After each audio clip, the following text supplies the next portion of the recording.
سلام البنات. في الفيديو ديال اليوم غادي نديرو واحد لي غاليط بالشوفان. ندوزو المقادير. عندي 2 كيسان ديال الشوفان. انا عندي هنا الشوفان مخلط بالفواكه الجافه. ممكن اننا نستعملو 2 كيسان ديال الشوفان العادي ونزيدو عليهم نص كاس ديال الزبيب او ديال الفواكه الجافه. عندي كاس الا ربع ديال الدقيق الابيض. عندي 2 بنانات طايبين مزيان. عندي قبيصه تاع الملح. عندي 4 معالق ديال الخميره كيميائيه. عندي بيضه وعندي شويه تاع الفاني. ندوزو لطريقه التحضير. غادي ناخذ البنان وغادي نحاولوا نمعسوه شويه. دابا غادي نزيد عليه البيضه.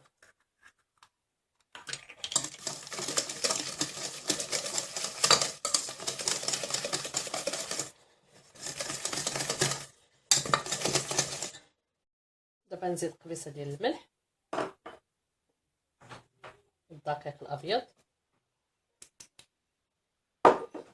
شويه ديال السكر عفوا السكر فاني، 4 معالق ديال الخميره الكيميائيه. نخلطوا واحد شويه ونزيدوا الشوفان.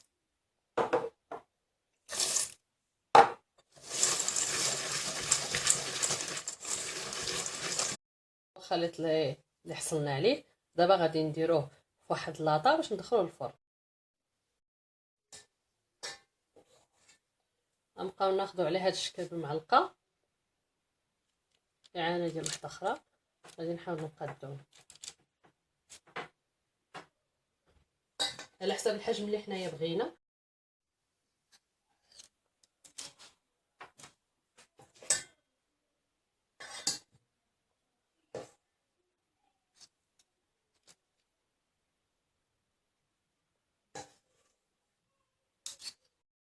غادي نستمر على هذا الشكل هذا ومن بعد غادي ندخلهم للفرن على درجه حراره 180 لمده 15 دقيقه. نتلاقاو من بعد. هكذا غادي يكونوا هادو هما لي غاليط من بعد ما خرجتهم من الفران. جاو هائلين، ما جاوش قاصحين، جاو رطبين. احسن حاجه بالنسبه للدراري باش يفطروا بهم مع الصباح. نتمنى تكون عجبتكم الفكره وما تنساونيش من لي لايك وما تنساوش الاشتراك في القناه. والى اللقاء.